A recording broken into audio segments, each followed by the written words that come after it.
আসসালামু আলাইকুম। আমি সাইদুর রহমান আকাশ, বিবিএ অনার্স ইন অ্যাকাউন্টিং হিসাব বিজ্ঞান বিভাগে আমি অধ্যয়নরত রয়েছি এবং নবম দশম শ্রেণীর হিসাব বিজ্ঞান বিষয়টার সাথে আমি দীর্ঘ ৬টা বছর জড়িত।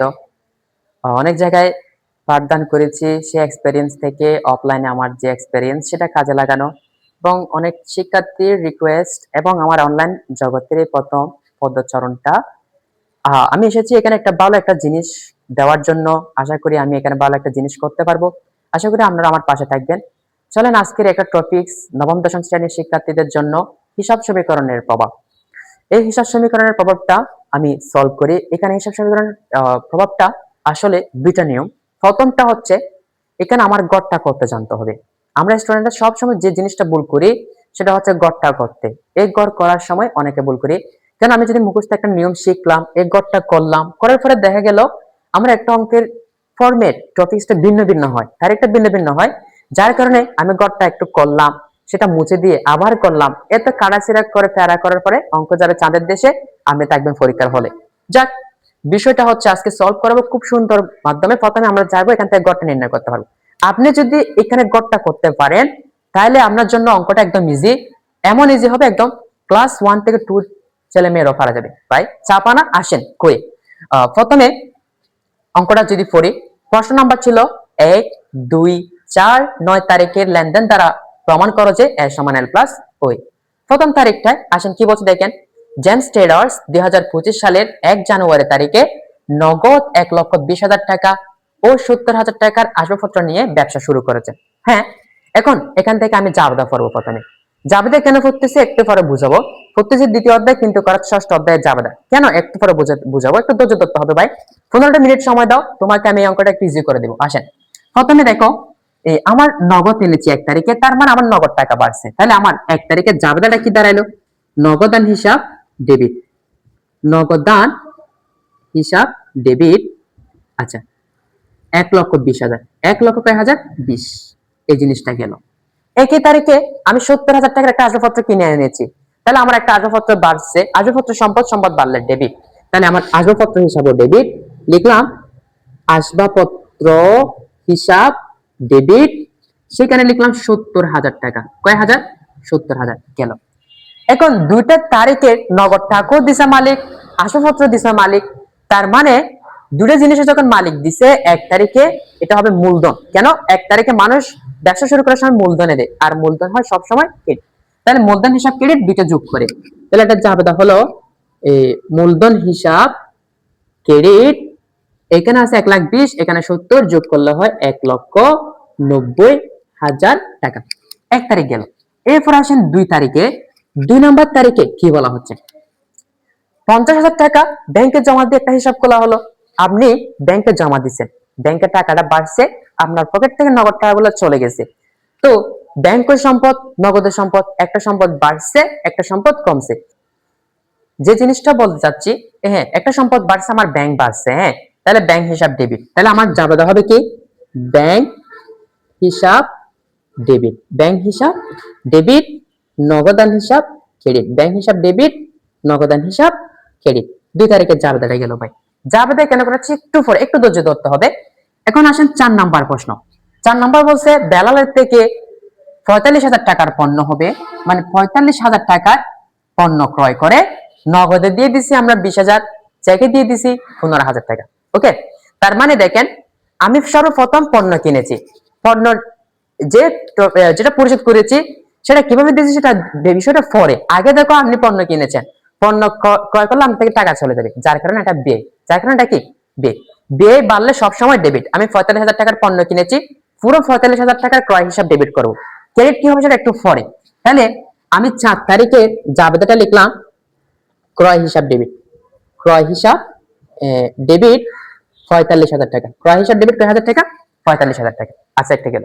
এখন দেখেন আপনি ৪৫,০০০ টাকার পণ্য কিনছেন, নগদে দিয়ে দিচ্ছেন ২০,০০০, তার মানে নগদ চলে গেছে, নগদান হিসাব ক্রেডিট। তাহলে লিখলাম নগদান হিসাব ক্রেডিট ২০,০০০ টাকা। আচ্ছা গেল। নগদে দিছি গেছে, এখন দিয়ে দিচ্ছে আবার চেকে। তার মানে আমি যখন চেকে দিচ্ছি আমার ব্যাংক থেকে টাকা চলে যাবে, ব্যাংক হিসাব ক্রেডিট। তাহলে আরেকটা জাবেদা হলো ব্যাংক হিসাব ক্রেডিট, সেখানে দিলাম ১৫,০০০ টাকা। কয় হাজার? ১৫। এখন আপনি বিষয়টা দেখেন, নগদ ডেবিট এবং ক্রেডিট সমান হচ্ছে কিনা। আমার ডেবিটে 45,000, ক্রেডিটে ক্রেডিট এসে কি হলো, এদিকে হচ্ছে 20,000, এদিকে 15,000, যোগ করলে হয় 35,000। ডেবিট ক্রেডিট সমান হচ্ছে না, এই ক্ষেত্রে দুতরা দাখিলা পদ্ধতি নিয়ম বহির্ভূত হচ্ছে। তো একটা জিনিস চিন্তা করেন, আপনি পণ্য কিনছেন 45,000, নগদে দিচ্ছেন 20,000, ব্যাংকে দিচ্ছেন 15,000, টোটাল দিচ্ছেন 35,000, দেন নাই কত? 10,000 দেন নাই। তো 10,000 টাকা দেন নাই, যে এটা কি একটা প্রতিষ্ঠান আপনাকে এমনি মাফ করে দিবে? কখনো না। আমার চেহারা খারাপ হতে পারে, আপনার চেহারা খারাপ হতে পারে, দেখে হয়তো 2-3 টাকা এমনিতে দিয়ে দিতে পারে, কিন্তু 10,000 টাকা ব্যবসায়িক হিসাবে দেওয়া যাবে না। এখন আসেন, ওই 10,000 টাকা কি? ওই 10,000 টাকা আমার থেকে একজন মানুষ পাবে। আমাদের থেকে যদি কেউ টাকা পায়, কোনো কিছু দাবি করতে পারে, ওগুলোকে আমরা বলি পাওনাদার। এগুলোকে কি বলি? পাওনাদার। তাহলে আমার পাওনাদার বাড়ছে, পাওনাদার দায়, দায় বাড়লে ক্রেডিট। তাহলে এখানে যাবে হবে পাওনাদার হিসাব ক্রেডিট। লিখলাম পাওনাদার হিসাব ক্রেডিট, সেদিকে লিখলাম 10,000 টাকা। পাওনাদার হিসাব ক্রেডিট 10,000। আচ্ছা, আমার চারটা জাবেদা গেল। এরপরে আমাকে আসতে হবে লাস্ট নাম্বার, যেটাতে 9 তারিখ। বেলালের কি বলছে দেখো, বেলালের অবশিষ্ট পাওনা 10,000 টাকা প্রদান। হ্যাঁ দেখছো, ওই যে বেলাল থেকে কিনছিলাম, 10,000 টাকা শর্ট ছিল, সেটা এখন পাওনাদার, এখন বোঝা গেছে না? এখন বেলালের অবশিষ্ট পাওনা 10,000 টাকা আমরা কি করে দিচ্ছি? পরিশোধ করে দিচ্ছি। তাহলে বেলালের পাওনা যখন 10,000 টাকা পরিশোধ করে দিচ্ছি, আমার থেকে 10,000 টাকা চলে যাচ্ছে, টাকা চলে গেছে মানে কমে গেছে, নগদান হিসাব ক্রেডিট। এখন পাওনাদারটা দায়, দায় কমলে তো উল্টা হয়, ডেবিট হয়। তাহলে আমার যেহেতু দায় কমে গেছে, পাওনাদার হিসাব ডেবিট, নগদান হিসাব ক্রেডিট লিখবো। 9 তারিখের জাবেদা পাওনাদার, পাওনাদার ডেবিট, নগদ ক্রেডিট। এখন এতক্ষণ যে জাবেদাগুলো করলাম, কেন করলাম আসেন একটু করে বুঝাই। আমি করতেছি হিসাব সমীকরণ ভাই, আমি আপনাকে করে দিচ্ছি জাবেদা, তার মানে স্যারের মাথা নড়ে গেছে এরকম বলতেছে না, বলার দরকার না। এখন দেখো একটু করে, এই যে এতগুলো জাবেদা করছি, এই জাবেদাটা করার কারণ হচ্ছে আমার এখানে সঠিক গড়টা আমি বের করার জন্য। প্রথমে দেখেন, আমি 1 তারিখে জাবেদার নগদান হিসাব পাইছি। কি হিসাব পাইছি? নগদান। তাহলে আমি একটা গড় করব নগদে, একটা গড় করব কিসে? নগদ। 2 নম্বরে এসে দেখতেছি আমি একটা আসবাবপত্র পাইছি, তার মানে আমার 2 নাম্বার একটা আসবাবপত্র করতে হবে, একটা আসবাবপত্রের গড় করব, আসবাবপত্র। 2 নাম্বার গেল। 3 নাম্বারে দেখতেছি মূলধন হিসাব। কি হিসাব? মূলধন হিসাব। এই যে মূলধন হিসাব, মূলধনের জন্য আলাদা কোনো গড় নাই। মূলধনের জন্য আমি একটা গড় করব, সেটার নাম হচ্ছে মালিকানা সত্ত্ব। সেটার নাম কি? মালিকানা সত্ত্ব। আমি একটা গড় করব মালিকানা সত্ত্ব। এই মালিকানা সত্ত্বতে আমার টোটাল 4টা জিনিস যাবে। একটা হচ্ছে মূলধন, একটা হচ্ছে মূলধন, দ্বিতীয়টা হচ্ছে আয়, দ্বিতীয়টা হচ্ছে কি? আয়, তৃতীয়টা হচ্ছে ব্যয় বা খরচ, চতুর্থটা হচ্ছে উত্তোলন। তার মানে কি দাঁড়ালো, আমি 4টা জিনিসের জন্য গড় করব যে একটা, 4টা জিনিসের জন্য গড় করব কয়টা? একটা।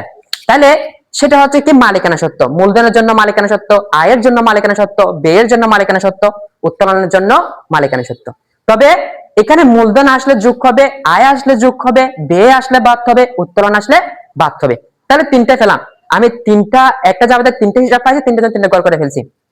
এখন আসছি দেখো 2 নাম্বার জাবেদায়, যেখানে আমরা পাচ্ছি ব্যাংক হিসাব। কি হিসাব?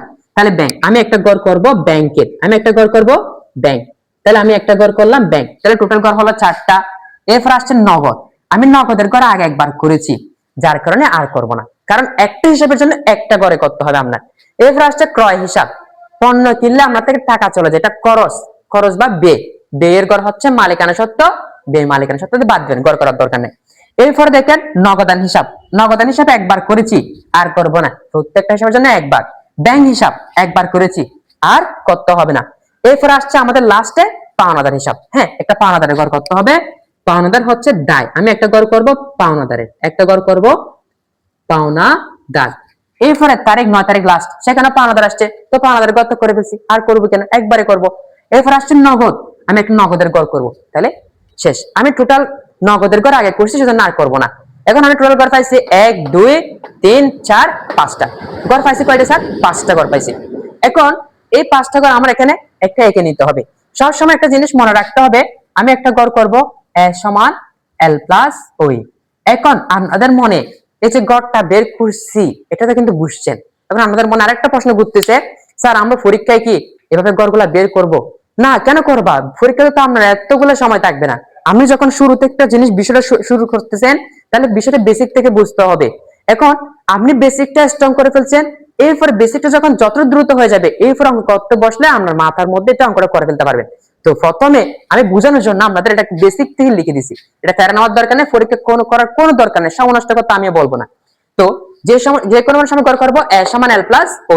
আসেন আমরা প্রথমে একটা রো এঁকে নিলাম এখানে। এই যে এখন কলাম গুলো সাজাবো, প্রথমে যে কোনো অঙ্কের জন্য তারিখ দিতে হয়, সেটা আপনিও জানেন আমিও জানি। তাহলে প্রথমে তারিখ দিয়ে দিলাম, প্রথমের গড়টা হলো তারিখ। আচ্ছা গেল, এরপর আছে এ মানে হচ্ছে সম্পদ। এ মানে কি? সম্পদ। আমরা অঙ্ক অনুযায়ী সম্পদ পেয়েছি নগদ, আসবাবপত্র, ব্যাংক, তিনটে পাইছি। তো আমাকে তিনটা গড়া জায়গা নেওয়ার মতো করে আমার একটা গড় নিতে হবে। আমি একটু বড় করে নিলাম, যদি আমার লেখাটা একটু ছোট, দেখা যাক। এই তিনটা গড় করে নিলাম, এটার নাম দিলাম সম্পদ। এটার নাম দিলাম কি? সম্পদ। ইংরেজিতে বলে অ্যাসেট। অ্যাসেটের সংক্ষিপ্ত রূপ নিয়েছে এখানে এ। এখন সম্পদ পাইছি তিনটা, একটা সম্পদ নগদ, আসবাবপত্র, ব্যাংক। তাহলে লিখে নিলাম নগদ, ব্যাংক, আসবাবপত্র। নগদ, ব্যাংক, আসবাবপত্র গেল। এরপরে গড় হবে সমান। সমানের জন্য বড় গড় নেওয়ার দরকার নেই, একটা ছোট করে গড় নিলাম সমান। এরপরে আসছে এল। এল মানে হচ্ছে দায়। দায়ের জন্য একটা গড় নিলাম। আমার এখানে দায় সম্পদের মতো অনেক থাকতে পারে, তবে আমি দেখতেছি আমার এই অঙ্কের দায় আছে জাস্ট একটা, সেটা হচ্ছে পাওনাদার হিসাব। তো আমি একটা গড় নিলাম পাওনাদারের, এখানে লিখলাম পাওনাদার হিসাব। কি হিসাব? একটা গড় নিলাম পাওনাদার। এরপর আছে প্লাস এর গড়। কিসের গড়? প্লাস। আমি একটা প্লাস এর গড় নিলাম। এরপর আসছে ওই। ওই মানে কি? মালিকানা সত্ত্ব। তাহলে আমি একটা মালিকানা সত্ত্বের গড় নিলাম, যেটাকে ইংরেজিতে বলা হয় কি? ওই বলা হয়। ওই নিলাম, এখানে বলা হয় এল। লাস্ট যেটা হবে সেটা হচ্ছে মন্তব্য। সেটা হবে কি? মন্তব্যের গড়টা কিছু করে নিলাম। আর যাক, এখন আসেন, আমার এই গড়টা তো ভুল হওয়ার কিছু নেই। আমি গড় করতে পেরেছি মানে আমি সবকিছু পারবো। এই অঙ্কটা আরো সহজ হয়ে গেছে। এখন আসেন, প্রথমে 1 তারিখে, জানুয়ারি 1 তারিখে জেন স্ট্যাটাস নগদ টাকা আনছে 1,20,000। নগদ টাকা আনছে কত? 1,20,000। তার মানে নগদ বেড়ে গেছে। তা আমি লিখলাম 2025 জানুয়ারি 1। জানুয়ারি 1 আমার নগদ টাকা যেহেতু আনছে, নগদ টাকা বাড়ছে 1,20,000 টাকা। 1,20,000 টাকা বাড়াই দিলাম। আচ্ছা, এখন আমি 1 তারিখে শুধু নগদ টাকা আনি নাই, আমি আবার 70,000 টাকার একটা আসবাবপত্র কিনে আনছি। তাহলে আমার 70,000 টাকার আসবাবপত্র বেড়ে গেছে। তাহলে আসবাবপত্র বাড়াই দিলাম 70,000। দুটো জিনিস পারছি। ওকে, তাহলে দুটো জিনিস বাড়ার ফলে এই দুটো জিনিস 1 তারিখে এনেছে মালিক। 1 তারিখে এনেছে কে? মালিক। তাহলে মালিক যখন এনেছেন, তাহলে তো স্যার কি হলো? দুটো টাকায় 1 তারিখে মালিক দিচ্ছে। আমার মালিক নগদ টাকা দিছে 1,20,000, 70,000 টাকা দিছে। দুটো টাকা যেহেতু মালিক দিছে, এগুলোর জন্য মূলধন হিসাব ক্রেডিট হয়। তো মূলধনের গড় কোনটা? মালিকানা সত্ত্ব। মূলধন মালিকানা সত্ত্বতে প্লাস হবে। আমার 1 তারিখে মূলধনের জন্য টাকা আসছে 1,90,000। তাহলে আমি এখানে লিখলাম 1,90,000 টাকা, আর এখানে লিখলাম মূলধন আনা হলো। মূলধন আনা হলো বা মূলধন আনায়ন। মূলধন আনায়ন লিখলাম। তাহলে আমার 1 তারিখের কাজটা শেষ হয়ে গেল। শেষ। এখন আসেন 2 তারিখ। 2 তারিখে বলা হচ্ছে 50,000 টাকা ব্যাংকে জমা দিল, বা ব্যাংকে জমা দিয়ে হিসাব খোলা হলো, এরকম ছিল বিষয়টা। আমি একটা শর্টকাট লিখছি এখানে। আচ্ছা, তাহলে 50,000 টাকা যখন আমি ব্যাংকে জমা দিচ্ছি স্যার, তাহলে দেখেন আমার ব্যাংক অ্যাকাউন্টের টাকাটা বাড়তেছে। তো আমার ব্যাংকের ঘর আছে কিনা? আছে। তাহলে আমার ব্যাংকের ঘরে গিয়ে আমি 50,000 টাকা বাড়াই দিলাম। 50,000 টাকা বাড়াই দিলাম। এখন এই 50,000 টাকা যে ব্যাংকে বাড়তেছে, আপনি দিচ্ছেন কিসে? নগদে দিচ্ছেন। তো আপনার নগদ টাকাগুলো কমে যাচ্ছে না? তো আপনি নগদ থেকে কমাই দেন। তাহলে 50,000 টাকা আমি নগদ থেকে কমালাম, তারিখটা লিখে দিলাম। এটা হচ্ছে আমার ছিল 2 তারিখ। তাহলে লিখে দিলাম। আর একটা মজার ব্যাপার, মালিকানা সত্ত্বে কোনো টাকা না আসলে মন্তব্য লিখতে হয় না। এরপরে 4 নাম্বার প্রশ্ন, বেলালের থেকে 45,000 টাকার পণ্য করে। বেলাল থেকে কত টাকার পণ্য করে? 45,000। আপনি নগদে দিচ্ছেন, ব্যাংকে দিচ্ছেন, ধারে দিচ্ছেন, এত বিষয় বোঝার দরকার নেই। জাস্ট প্রথমে বুঝেন পণ্য করে। পণ্য করে মানে খরচ। খরচের গড় হচ্ছে মালিকানা সত্ত্ব। খরচ মালিকানা সত্ত্ব, বেটা বাদ যাবে। তাহলে এই যে মালিকানা সত্ত্ব থেকে আমি বেটা বাদ দিয়ে দিলাম, কত হাজার? 45,000 টাকা। 45,000 টাকা দিলাম। ওকে, একটা জিনিস গেল। তাহলে 45,000 টাকা। এখন আমি এই 45,000 টাকার পণ্য কিনে নগদে দিচ্ছি 20,000। তার মানে আমার নগদ টাকা চলে যাচ্ছে 20,000। এই যে নগদের ঘর আছে, সেখান থেকে 20,000 টাকা মাইনাস দিলাম। তাহলে নগদ মাইনাস দিচ্ছি। এখন আমি আবার চেকের মাধ্যমে দিচ্ছি 15,000 টাকা। তার মানে আমার ব্যাংক থেকে চলে যাচ্ছে 15,000। তাহলে ব্যাংক থেকে মাইনাস দিলাম 15,000। আমি টোটাল টাকা দিচ্ছি 35,000, কিনছি 45,000, দিচ্ছি না 10,000। ওই 10,000 টাকা আমার থেকে ওই বেলাল টাকাটা পাবে। তো বেলাল যখন পাবে সেটা আমার পাওনাদার। পাওনাদার যখন বাড়তেছে, ওই যে পাওনাদারের ঘর আছে, সেখানে গিয়ে 10,000 টাকা আমি বাড়াই দিলাম, কারণ পাওনাদার বাড়ছে, এখানে কমানোর কোনো সিস্টেম নাই। তাহলে আমি 2 তারিখের পরে 4 তারিখের কাহিনী শেষ করলাম, 4 তারিখে লিখে দিলাম, এখানে লিখবো পণ্য ক্রয়, এখানে লিখলাম পণ্য ক্রয়, লিখছি, শেষ।